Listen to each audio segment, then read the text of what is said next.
Hello students, unit third का topic है आपका कम्युनिटी। स्टार्ट करते हैं। कम्युनिटी वैसे बीए और एमए के पॉइंट ऑफ व्यू से भी कम्युनिटी बहुत इंपॉर्टेंट टॉपिक है आपका, वहाँ भी इसका डिस्कशन होता है। बट नेट जेआरएफ की परीक्षा के पॉइंट ऑफ व्यू से जितना कंटेंट है वो हम आपके लिए यहाँ लेकर आए हैं। स्टार्ट करते हैं कम्युनिटी। ठीक है बेटा, बिल्कुल सिंपल तरीके से स्टार्ट किया है।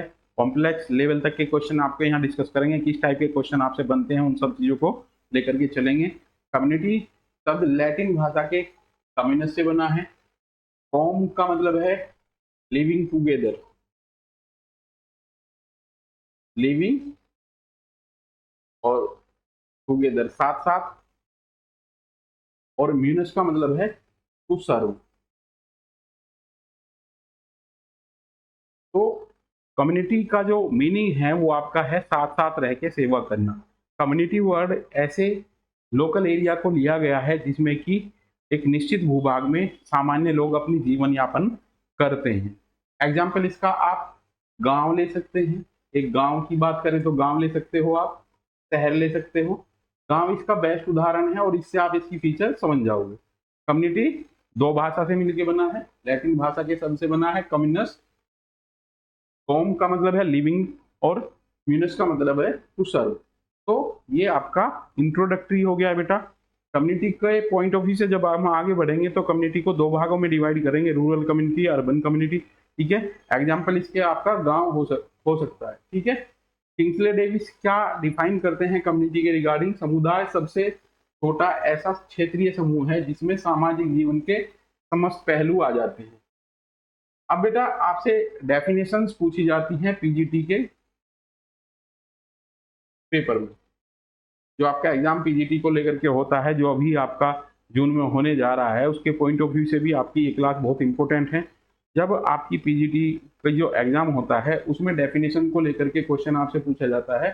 समुदाय सबसे छोटा ऐसा क्षेत्रीय समूह है जिसमें सामाजिक जीवन के समस्त पहलू आ जाते हैं। किसने कहा है? तो ये किंग्सले डेविस ने कहा है। बोगार्डस बोगार्डस समुदाय एक ऐसा समूह है जिसमें कि कुछ अंशों तक हम की भावना पाई जाती है। अब आपको यहाँ पे कीवर्ड बना लेने बेटा, we feeling related to Bogardus, Kingsley Davis जीवन के समस्त पहलू। तो इस तरीके से आप इसकी डेफिनेशन, कम्युनिटी की डेफिनेशन याद रख सकते हैं। चलते हैं बेटा आगे।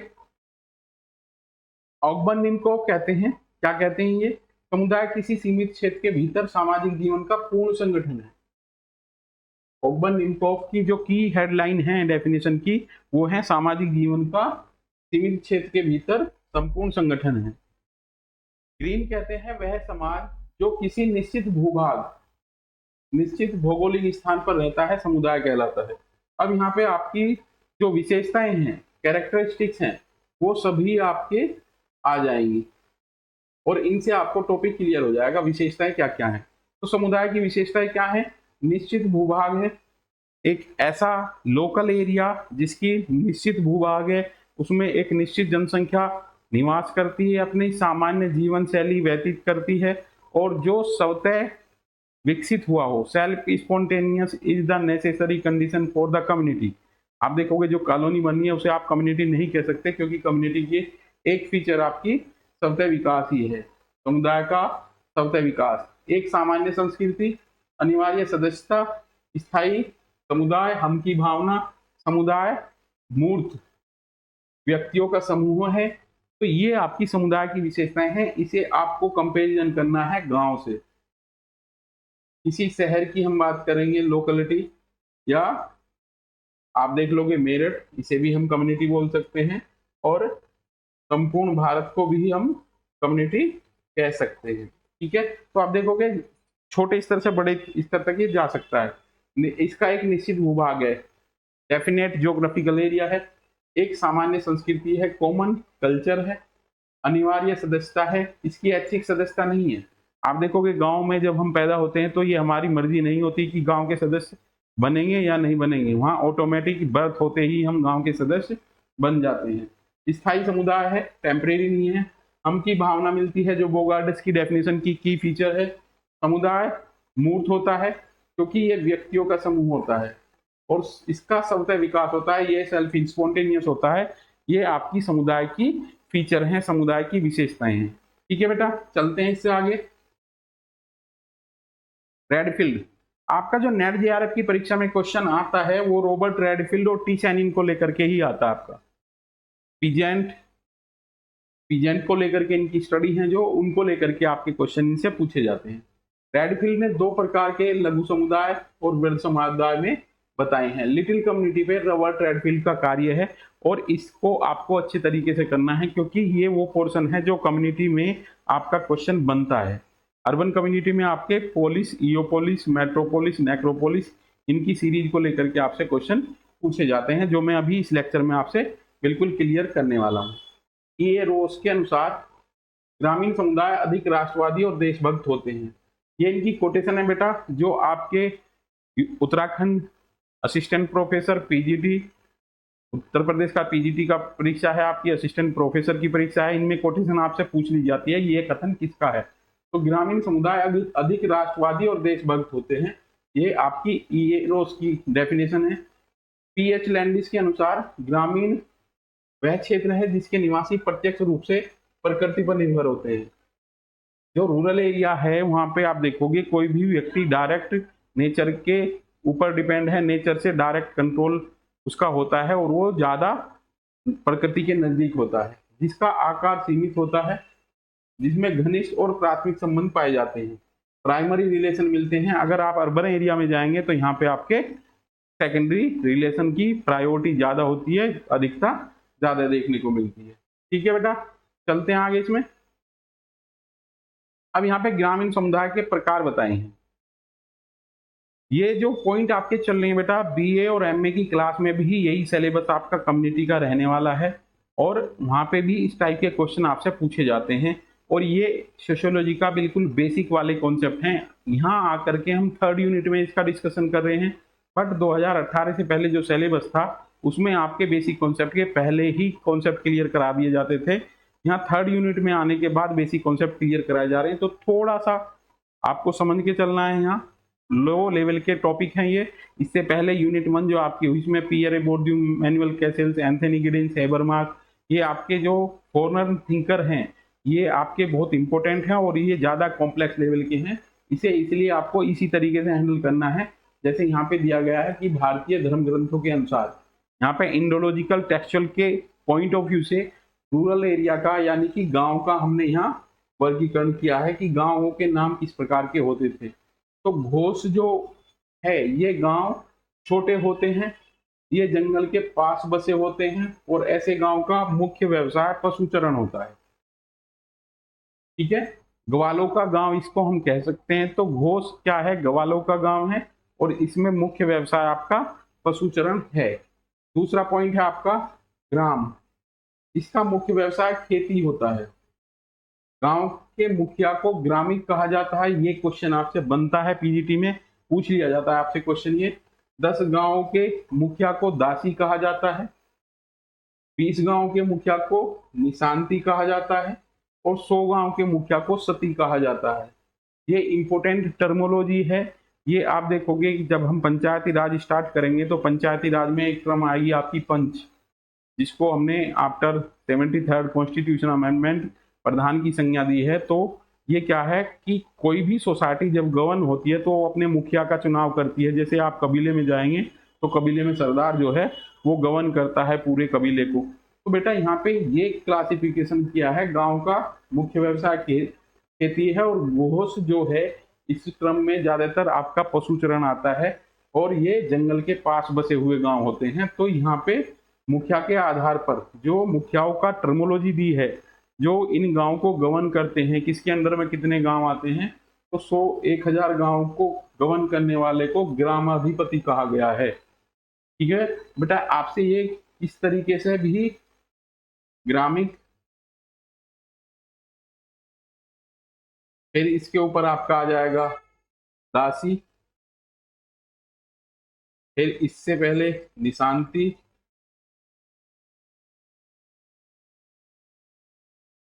इसके ऊपर आपका 100 गांव का मुखिया और इसके बाद ग्रामाधिपति, ये 1000 गांव का मुखिया है। 1 2 3 4 और 5, ये गांव की संख्या बढ़ने के आधार पर आपका इस टाइप से आ सकता है। और ऐसे पूछ सकते हैं कि इसका सही कूट का चयन कीजिए जिसमें कि भारत के विद्या शास्त्र या पुराणों में किस प्रकार के गांव की संज्ञा दी गई है। ठीक है, तो ये इंपॉर्टेंट है बेटा। नेक्स्ट चलते हैं। Doctor SC. Dubey, SC. Dubey को लेकर के आपके क्वेश्चन बहुत पूछे जाते हैं बेटा। बाद में जब आपका ये लेक्चर कंप्लीट होगा तो आपको इसके बारे में किस टाइप से क्वेश्चन पूछे जाते हैं, कहाँ कहाँ की स्टडी आपके इंडियन थिंकर के द्वारा की गई है, उसका डिस्कशन करेंगे। एस.सी. दुबे ने गांव के वर्गीकरण के 6 आधार बताए हैं। कौन कौन से आधार हैं बेटा, इंपोर्टेंट है। आकार, जनसंख्या एवं भूभाग के आधार पर, प्रजातीय तत्व और जातियों के आधार पर, भू स्वामित्व के आधार पर, अधिकार और सत्ता के आधार पर, दूसरे समुदायों में दूरी के आधार पर, स्थानीय परंपरा के आधार पर। ये आपके 6 आधार बताए हैं आपके किसने, एस.सी. दुबे ने। ठीक है, तो एस.सी. दुबे के अनुसार ये 6 आधार पर हम गांव को बांट सकते हैं। Doctor B R. Chauhan, doctor B R. Chauhan का समाजशास्त्र में काफी योगदान है। राजस्थान के राणावतों की सादड़ी का अध्ययन इन्होंने किया है और आगे चल करके इनका काफी अच्छा डिस्कशन हम करने वाले हैं लेक्चर में।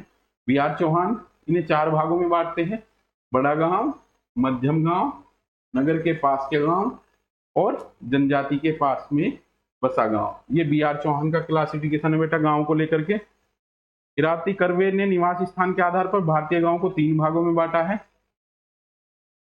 समूह या व्यक्तिवादी गांव, पंक्तिनुमा गांव और हेलमेट या गुच्छेदार गांव, जिसे खेड़ा गांव भी कहा गया है। ये इरावती कर्वे का क्लासिफिकेशन है रिगार्डिंग द विलेज। नेक्स्ट चलते हैं बेटा। ग्रामीण समुदाय संबंधी अवधारणाएं, ये आपकी इंपोर्टेंट है बेटा। और रूरल सोशियोलॉजी का पार्ट जो होता था पहले, उसका ये इंपोर्टेंट पार्ट है। आंद्रे बेती ने भारतीय गांव का अध्ययन वेबर के त्रिस्तरीय मॉडल पे किया है, पावर, प्रेस्टेज, प्रॉपर्टी, इन चीजों का त्रिस्तरीय मॉडल यूज किया है। आंद्रे बेती का कॉन्सेप्ट जो है इंडियन सोसाइटी का अध्ययन करने के लिए, वो उन्होंने मैक्स वेबर के मॉडल को अडेप्ट करके भारतीय गांव का अध्ययन किया है। ये काफी बार क्वेश्चन आपका कॉम्पिटिटिव एग्जाम में पूछा गया है। आंध्र प्रदेश के गुप्पू और तमिलनाडु के मावरा दक्षिण भारत के छोटे गांव के नाम हैं। ऑस्कर लेविस ने ग्रामीण समुदाय में गुट समुदाय का अध्ययन किया है, फैक्शन का अध्ययन किया है। बेटा सोशियोलॉजी में एक फैक्शन वर्ड आपका अलग आएगा, गुट अलग आएगा, और इस पे पूरी वीडियो में आपको नेक्स्ट आने वाले टाइम में मैं देने वाला हूं किस तरीके से फैक्शन को हम क्लासीफाई करते हैं।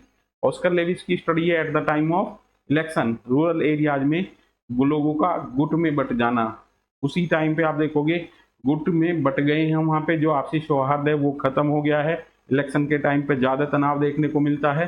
बट अब आप देखोगे कि फैक्शन की जो प्रवृत्ति है वो किसी पार्टी में भी देखने को मिल सकती है, पार्टी विशेष में भी फैक्शन देखने को मिलता है, गुटबंदी जिसे हम बोलते हैं। तो ऑस्कर लेविस ने ग्रामीण समुदाय में गुट समाज का अध्ययन किया है। ठीक है, मैक्स वेबर ने भारत को गांव का देश कहा है, ये इंपोर्टेंट है बेटा। मैक्स वेबर का काफी वर्क है। मैक्स वेबर ने भारत में विजिट किया और ये भी बताया कि हिंदू धर्म में पूंजीवाद के गुण नहीं मिलते हैं। 6 धर्मों का अध्ययन उनके द्वारा किया गया है। कई देशों की ब्यूरोक्रेसी का अध्ययन करके उन्होंने आइडियल टाइप दिया है। तो ये भारत को गांव का देश इन्होंने कहा है। ठीक है, डी.एन. धनागरे ने कहा है कि ग्रामीण समुदायों में सामाजिक जीवन में समरूपता नहीं पाई जाती है, बल्कि सामाजिक जीवन के विभिन्न प्रारूप देखने को मिलते हैं। धनागरे कहते हैं कि यहाँ ग्रामीण समुदायों में समरूपता देखने को नहीं मिलती है। ठीक है, और जबकि यहाँ ग्रामीण समुदाय में विभिन्न मॉडल देखने को मिल सकते हैं। एम.एन. श्रीनिवास, दुबे, मैक्किमेरिट और मजुमदार ने चार्ल्स मैटकॉफ के लघु गणतंत्र की आलोचना की है। अब यहां से जो बेटा क्वेश्चन बनता है आपका, विचारक और इनके अध्ययन के गांव,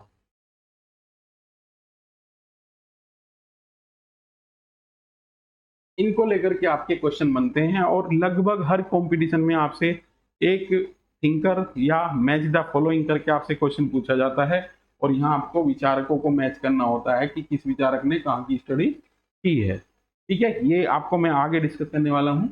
तो यहाँ पे श्रीनिवास, एस.सी. दुबे, मैक्किमेरिट, मजुमदार ने चार्ल्स मैटकॉफ के लघु समुदाय गणतंत्र की आलोचना की है। चार्ल्स मैटकॉफ कहते हैं कि भारतीय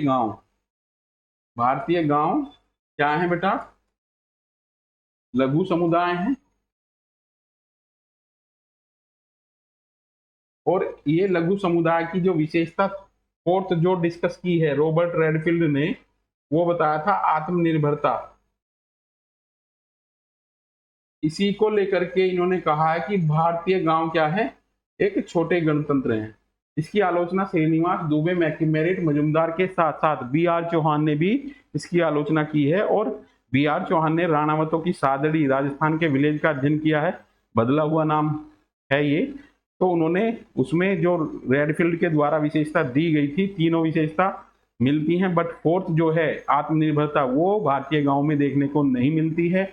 हम अपनी कल्चर के लिए, नमक के लिए, लोहे के लिए शहरों पर निर्भर हैं। सभ्यता शहरों से गांव की तरफ फ्लो दिखाई देता है। इसमें रूरल अर्बन कंटिन्यूम इनका एक नया टॉपिक है आपका। आलोचना किया तथा कहा है कि भारतीय ग्राम समुदाय पूर्ण रूप से आत्मनिर्भर और स्वतंत्र इकाई नहीं है। इसलिए एस.सी. दुबे ने कहा है कि भारतीय ग्रामीण समुदाय को पूरे भारत के संदर्भ में समझना चाहिए। किसी पर्टिकुलर एक रूरल एरिया को या किसी एक गांव को समझकर हम पूरे गांव की कैरेक्टरिस्टिक्स नहीं दे सकते। इंपॉर्टेंट टॉपिक है बेटा, बहुत से क्वेश्चन पेपर में आपको प्रीवियस ईयर में ये मिल जाएगा। जब हमने डिस्कस किया था कि रेडफील्ड ने दो भागों में बांटा है समुदाय को। नंबर 1 रूरल कम्युनिटी, जिसका डिस्कशन हम कर चुके हैं। सेकंड है आपका अर्बन कम्युनिटी। अर्बन कम्युनिटी का जिक्र करेंगे तो यहाँ से इंपॉर्टेंट क्वेश्चन आपके आते हैं। नगरीय लैटिन भाषा के अर्बन से बना है, ठीक है। नगर की सार्वभौमिक परिभाषा देना एक कठिन कार्य है, क्योंकि अलग अलग देश नगर की भिन्न भिन्न परिभाषा देते हैं। लेकिन वर्ष 1961 की जनगणना में भारत सरकार के द्वारा उस स्थान को नगर कहा गया है कि जहां की जनगणना 5000 से अधिक है। अब यहां से आपसे क्वेश्चन पूछा जाता है कि नगर को परिभाषित करने के लिए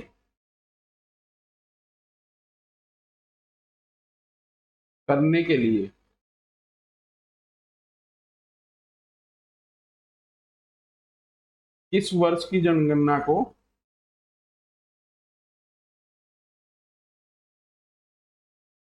को आधार माना है।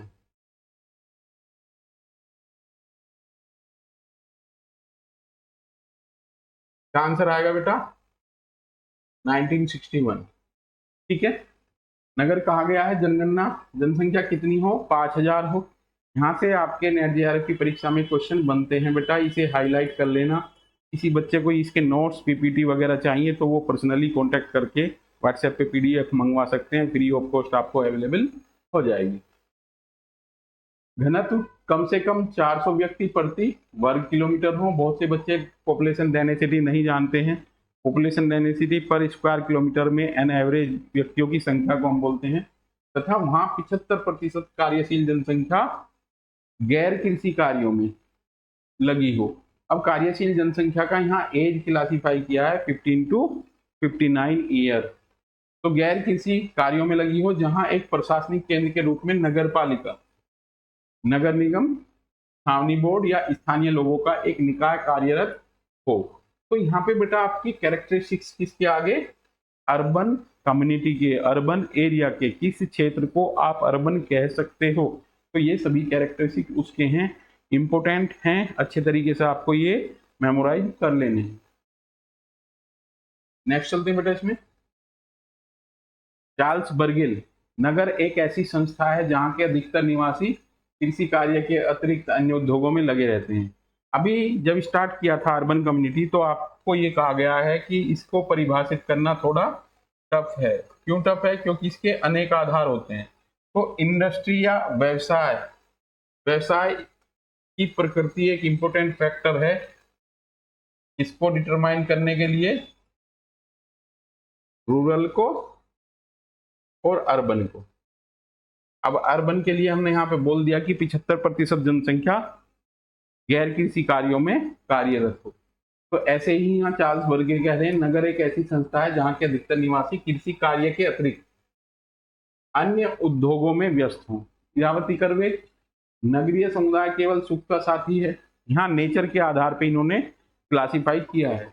आप देखोगे जब हम रूरल की और अर्बन कम्युनिटी की स्टडी करते हैं तो रूरल एरिया में इंटीमेसी ज्यादा पाई जाती थी अब तक, बट अर्बन एरिया में एक दूसरे के साथ इंटीमेसी घट जाती है, क्योंकि यहाँ हम आत्मनिर्भर हो जाते हैं।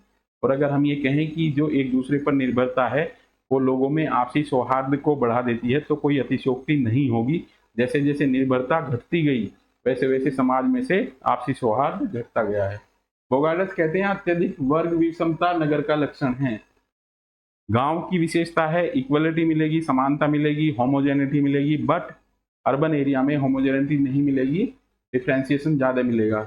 E.S. रोस, ग्रामीण समुदाय सुझाव देता है बचाओ, जबकि नगरीय समुदाय सुझाव देता है खर्च करो। जो हमारी अर्बन स्टाइल होती है, लाइफ स्टाइल, उसमें हम खर्च करना पसंद करते हैं। आप देखोगे एक वर्ड लिखोगे कॉन्स्पिशियस एक्सपेंसिव, कॉन्स्पिशियस एक्सपेंसिव। अच्छा,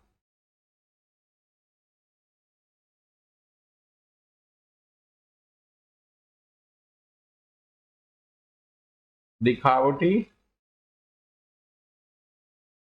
खर्च,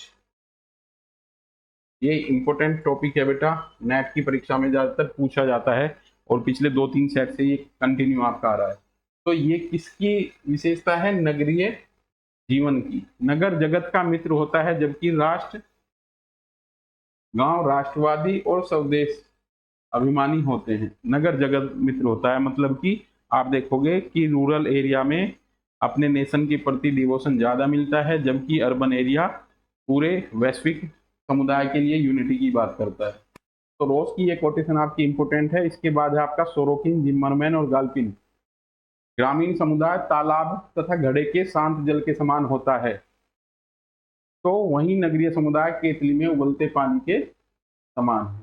यहाँ पे आपकी सोशल मोबिलिटी को लेकर के क्वेश्चन है। ये सोशल मोबिलिटी कहाँ ज्यादा मिलती है? रूरल में कम मिलती है, अर्बन में अधिक मिलती है। ये इंपॉर्टेंट है बेटा। पीएच प्रभु, नगरीय समुदाय मुंह में राम बगल में छुरी के समान है। पीएच प्रभु कहते हैं कि नगरीय समुदाय मुंह में राम बगल में छुरी के समान है। यहाँ लोगों की नेचर के ऊपर थोड़ा डिस्कशन किया गया है। नगर 6 अवस्थाओं से होकर गुजरता है। ये क्वेश्चन आपका इंपॉर्टेंट है बेटा, कई बार आपकी परीक्षाओं में ये पूछा गया है। ईओपोलिस, पोलिस, इनकी संख्या को आपको काउंट करना है। 50,000 होती है ईओपोलिस की, पोलिस की 50,000 से 10 लाख तक होती है। और मेट्रोपोलिस, मेगापोलिस, टोरेनोपोलिस और नेक्रोपोलिस, इसमें से आपके क्वेश्चन बनते हैं बेटा, और इंपॉर्टेंट पार्ट आपका है ये, ठीक है। ईओपोलिस,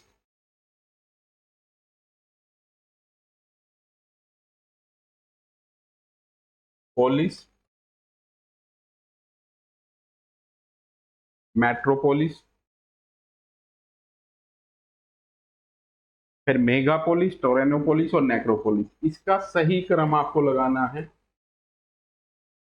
ये आपका इंपॉर्टेंट है। और ये क्वेश्चन नेट जीआरएफ के पॉइंट ऑफ व्यू से आपको सबसे ज्यादा इंपॉर्टेंट है। नेक्रोपोलिस इसे मृतकों का शहर या ईसाइयों की कब्रगाह के रूप में जाना जाता है। इस प्रकार के नगर बेबीलोन, रोम हैं। तो ये क्वेश्चन आपका बहुत इंपॉर्टेंट है बेटा, आपको कर लेना है। नगरीकरण संबंधी सिद्धांत। अब नगरीकरण क्या होता है आपका? नगरों की बसावट किस तरीके से होती है, उन सिद्धांतों का यहाँ डिस्कशन किया गया है। हालांकि कम्युनिटी एक छोटा टॉपिक है, उसमें आपकी रूरल एरियाज को छोड़ करके लगा करके, और आप देखोगे रॉबर्ट रेडफील्ड को और टी सैनिन का हम यहाँ डिस्क्रिप्शन करके टॉपिक को खत्म कर सकते थे, बट यहाँ मैक्सिमम हम आपको यहाँ पे देने जा रहे हैं। और ये यूनिट 4 का भी पार्ट हो सकता है। रूरल एंड अर्बन 2 पार्ट में आपकी यूनिट 4 खत्म होगी बेटा, तो ये उसका भी पार्ट हो सकता है। कॉमनली ये क्वेश्चन आपके वहां भी डिस्कशन होंगे। नगरीकरण संबंधी सिद्धांत, केंद्रीय वृत्त का सिद्धांत किसने दिया है आपका? इसका प्रतिपादन पार्क और बर्गेस ने 1925 में किया है। इनकी बुक द सिटी है, और ये अमेरिका के शिकागो नगर में बसा हुआ है, ठीक है। इसका जो मॉडल है केंद्रीय वृत्त का सिद्धांत, जो है अमेरिका के मॉडल पे लिया गया है, पार्क और बर्गेस के द्वारा लिया गया है। और अर्बन सोशियोलॉजी के फादर के रूप में भी हम पार्क और बर्गेस को जानते हैं। सेक्टर सिद्धांत बर्गेस की आलोचना के बाद होमर हाइट का है बेटा, इनका भी एक टेबल आप बना लोगे। और इसे वर्ष 1939 में अमेरिकी नगरों के किराए का अध्ययन करने के लिए किया गया है, जिन पर निवास क्षेत्रों में किराया अधिक होता है वे नगर के केंद्र में क्रमशः बाहर की ओर होते हैं। ये सेक्टर सिद्धांत है। भारत में भी चंडीगढ़ शहर जो बसा हुआ है वो आपके सेक्टर सिद्धांत के आधार पर ही बटा हुआ है। प्लैन्ड सिटी जो है आपके, उनमें जो सेक्टर देखने को मिलते हैं वो यही थ्योरी आपकी। बहुकेंद्रक और बहुनाभिकीय सिद्धांत, इसका प्रतिपादन हैरिस और उल्मान के द्वारा किया गया है। इनके टॉपिक आपको मैच करने में था, कभी कभी ये टेबल दे देते हैं, इधर सिद्धांत और इधर विचारक, इनके मैच करने के लिए क्वेश्चन, इस टाइप से क्वेश्चन पूछे जाते हैं आजकल। केंद्रीय स्थिति का सिद्धांत है आपका वाल्टर क्रिस्टालर 1966 में किया है, ठीक है, इंपोर्टेंट है ये भी आपका। इसके बाद है तारा सिद्धांत, प्रतिपादक हार्ड है इसके। इस तरह के नगर जमशेदपुर, अजमेर, कोटा, दिल्ली आदि हैं आपके। खंड एवं विस्तार सिद्धांत के प्रतिपादक जी टेलर हैं आपके। संयुक्त वृद्धि का सिद्धांत प्रतिपादक गैरिसन है। डॉक्टर AR देसाई की पुस्तक है रूरल सोशियोलॉजी। ग्रामीण समाजशास्त्र पे सबसे ज्यादा काम आपका डॉक्टर AR देसाई का है और उन्होंने काफी अध्ययन किए हैं ग्रामीण समाज को लेकर के, और रूरल सोशियोलॉजी नाम की इनकी बुक है। 9 भेद बताए हैं प्रवास की दिशा में, अंतर के अतिरिक्त 8 अंतर सोरोकिन के द्वारा बताए गए हैं। तो AR देसाई ने भी आपका क्लासिफिकेशन किया है अर्बन और रूरल को लेकर के। LM हाल्पन ने नगरों के कृषिकरण की बात की है। देखो एक टर्म आती है आपकी नगरीकरण। नगरीकरण है आपका नगरों का विस्तार। अब हाल्पन देते हैं एक नई टर्म, इसका नगरों का कृषिकरण की देते हैं। जब नगरीय क्षेत्रों में कृषि भूमि का विस्तार हो, ये आपकी कृषिकरण कहलाती है, हाल्पन के द्वारा दी गई है। नगरीकरण की प्रक्रिया का अपोजिशन है, जिस प्रकार से MN श्रीनिवास की संस्कृतिकरण की प्रक्रिया का अपोजिशन किसके द्वारा दिया गया है, मजूमदार के द्वारा। उन्होंने कहा है विसंस्कृतिकरण की प्रक्रिया भी भारतीय गांव में परिवर्तन के रूप में देखी जाती है। इसी प्रकार से इन्होंने ये भी नगरीकरण के अपोजिट दिया। हार्वर्ड बेकर की पुस्तक है मॉडर्न सिटी ऑफ टुमारो। नगरीय नियोजन के क्षेत्र में गार्डन सिटी की योजना की बात की है। गार्डन सिटी हार्वर्ड बेकर, इस बुक में modern city of tomorrow. Louis Wirth 1938 की पुस्तक है इनकी urbanism as the way of life. Urbanism as the way of life, Louis Wirth 1938। नगरवाद के सिद्धांत का प्रतिपादन इन्होंने इस बुक में किया है। नगरीकरण क्या है? अमेरिकी समाजशास्त्री रॉबर्ट पार्क को नगरीय समाजशास्त्र का पिता कहा जाता है, जो अभी मैंने ऊपर आपको डिस्कस किया है। देखो सोशियोलॉजी की 22+ ब्रांच है आपकी। मेडिकल सोशियोलॉजी के फादर आपके पार्सन्स है, नगरीय सोशियोलॉजी के पिता रॉबर्ट पार्क दिए यहाँ पे, ठीक है। तो इस तरीके से आप इन चीजों को देख करके चलना है। इन्होंने वर्ष 1915 में द सिटी नामक पुस्तक लिखकर इस विषय की नींव रखी है। कौन से विषय की? नगरीय समाजशास्त्र की। द सिटी बुक आपकी मैक्स वेबर की पुस्तक भी है। बीरी स्ट्रीट ने नगर को सभ्यता से जोड़ा है और कहा है कि सभ्यता का अर्थ नगर और नगर का अर्थ सभ्यता है, सिविलाइजेशन से जोड़ा है। टॉनिज और सीमेल ने कहा है कि नगर का विशेष लक्षण सामुदायिक भावना है, भावना की कमी होना है। टॉनिज और सीमेल। टॉनिज की आपकी जो टर्म आती है गैमनसेप्ट और गैसलसेप्ट आती है, ये काफी इंपॉर्टेंट क्वेश्चन है आपका, इसे लिख लेना बेटा। जर्मन के वर्ड हैं ये, जर्मन लैंग्वेज के। ममफोर्ड, जैसे जैसे नगरों का विकास होता है वैसे वैसे सभ्यता का ह्रास होता है। ये जस्ट बीरी स्ट्रीट के अपोजिट दे रहे हैं यहाँ पे स्टेटमेंट। रूसो ने नगर को सभ्यता का प्रणाला कहा है। सबसे नगरीकृत राज्य आपका हिमाचल प्रदेश है। सबसे नगरीकृत राज्य आपका, आप देखोगे मेरे हिसाब से ये आपका सबसे कम नगरीकृत होगा बेटा। बिहार, सिक्किम, असम सबसे अधिक नगरीकृत राज्य। ये सबसे कम नगरीकृत राज्य हिमाचल प्रदेश, ये राइट है बेटा। सबसे कम नगरीकृत राज्य है आपका हिमाचल प्रदेश, और बिहार, सिक्किम, असम सबसे अधिक नगरीकृत राज्य हैं। सबसे कम नगरीकृत में आपके हिमाचल, बिहार, सिक्किम, असम आ गए हैं यहाँ पे। सबसे अधिक नगरीकृत राज्य में गोवा, मिजोरम, तमिलनाडु, महाराष्ट्र। इनमें आपकी नगरीय पॉपुलेशन का परसेंटेज ज्यादा मिलता है।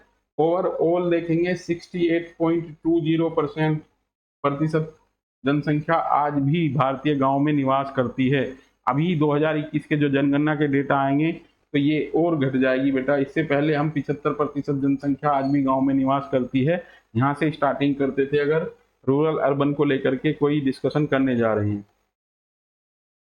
धीरे धीरे अर्बन पॉपुलेशन बढ़ रही है, रूरल पॉपुलेशन घट रही है। यहाँ से आपके नेट जीआरएफ की परीक्षा में 2 क्वेश्चन पूछे जाते हैं, फुल फैक्टर कुछ फैक्टर। फुल फैक्टर कुछ फैक्टर। गांव से शहर आया है व्यक्ति तो गांव में बेरोजगारी, गरीबी, एजुकेशन की कमी, ये वहाँ का कुछ फैक्टर है, वो धक्का दे रहा है कि आप जाओ शहर की तरफ और शहर में रोजगार करो, ये आकर्षित कर रहा है, ये पुल फैक्टर है। तो इस टाइप से क्वेश्चन बेटा आते हैं आपके। सबसे अधिक नगरीय जनसंख्या वाले राज्य महाराष्ट्र, उत्तर प्रदेश, तमिलनाडु, पश्चिम बंगाल है। संघ राज्य क्षेत्रों में सर्वाधिक नगरीकृत राज्य क्षेत्रों की जनसंख्या में अवरोही क्रम दिल्ली, चंडीगढ़, पुडुचेरी है।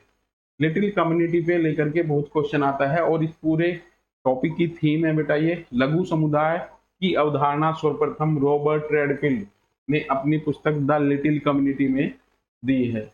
यूकेटाना प्रांत के चानकोम नामक गांव का अध्ययन किया है और कहा है कि लघु समुदाय एक ऐसा समुदाय है जो जन्म से लेकर शमशान तक का प्रबंध करता है।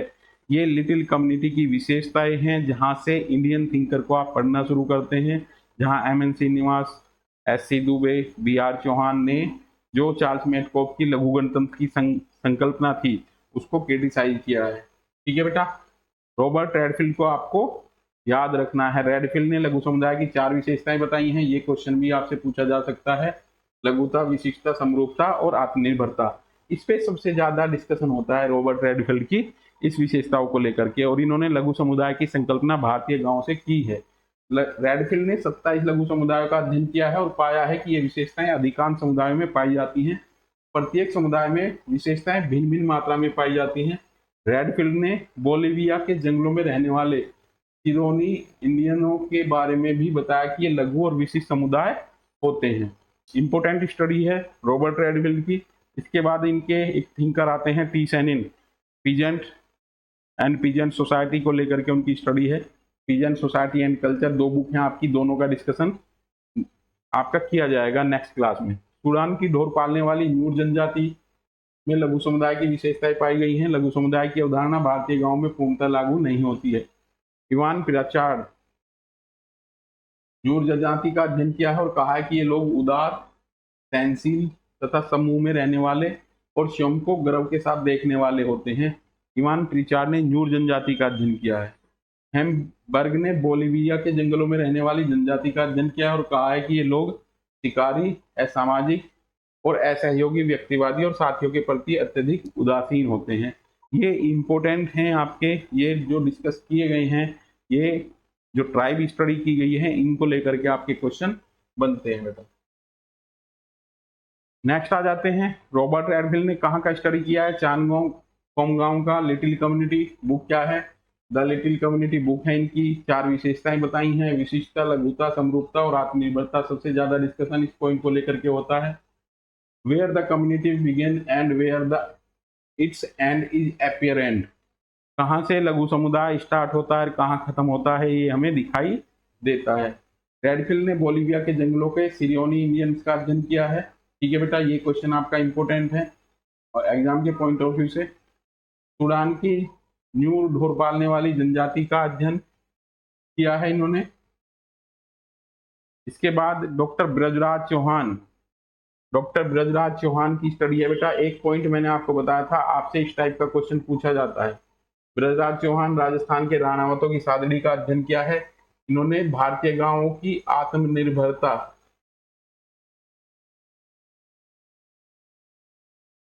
इसको खत्म किया है। बाकी की 3 विशेषताएं जो हैं रॉबर्ट रेडफील्ड के द्वारा दी गई हैं, उनको अप्रूव किया है कि ये गांव लघु भी हैं, सजातीय भी हैं, विशिष्ट भी हैं, बट आत्मनिर्भर नहीं है। मैकिम मेरिट ने उत्तर प्रदेश के किशनगढ़ी का अध्ययन किया है। डी.एन. मजुमदार ने मोहना का अध्ययन किया है और एस.सी. दुबे ने समीरपेट का किया है। समीरपेट, ये बेटा आपके मैच द फॉलोइंग में आने वाले इंपोर्टेंट क्वेश्चन है। ये आपकी कम्युनिटी की क्लास थी। उम्मीद है कि आप लोगों को पसंद आएगी और एग्जाम के पॉइंट ऑफ व्यू से आपको ये लाभकारी रहेगी। ठीक है बेटा, जो भी बच्चे नेट जेआरएफ की तैयारी कर रहे हैं, अकॉर्डिंग टू सिलेबस आपको वीडियो मिलती जा रही है, तैयारी करते जाना है बेटा आपको, और आपको यहाँ से क्वेश्चन मिल जाएंगे। ठीक है बेटा, मिलते हैं नेक्स्ट क्लास में। अपने साथियों के साथ ऐप को भी शेयर कीजिए। हमारा यूट्यूब चैनल के साथ आपका एक ऐप लिंक किया गया है, उस ऐप में आपको एडवांस क्लास भी मिलने वाली है। पेपर 1 पेपर 2 दोनों ही क्लास सोशियोलॉजी के बच्चों के लिए नेट जेआरएफ की तैयारी जो कर रहे हैं मिल रही है बेटा। ठीक है बेटा, मिलते हैं नेक्स्ट क्लास में, तब तक के लिए जय हिंद।